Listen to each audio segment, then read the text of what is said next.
ভবানীপুর মুক্তদল ৭৭তম বর্ষ ২০২৫ দুর্গাপুজো। তাদের এবার থিম ছিল আড়ালে। শুনেছ, আমাদের চারপাশে যত রং তার আড়ালে লুকিয়ে আছে কিছু না বলা গল্প, যাদের কণ্ঠস্বর আমরা খুবই কম শুনি। এবছর ভবানীপুরের মুক্তদল তাদের ৭৭তম বর্ষে এনেছে সেই অদেখা জীবনের গল্প। তাদের থিম আড়ালে।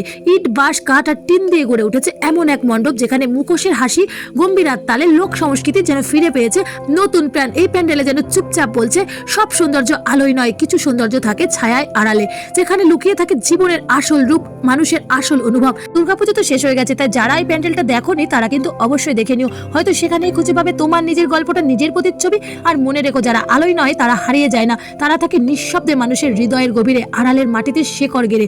কারণ আসল সৌন্দর্য, আসল ভালোবাসা সব সময় থাকে আড়ালে। ভবানীপুর মুক্তদলের এরা কিন্তু প্রতি বছরই নতুন নতুন থিম আনার, আমি প্রতি বছরই কিন্তু এখানে দেখতে আসি ঠাকুর। আমার ভীষণ ভালো লাগে। এই প্যান্ডেলটা তোমাদের কেমন লাগলো অবশ্যই জানিও।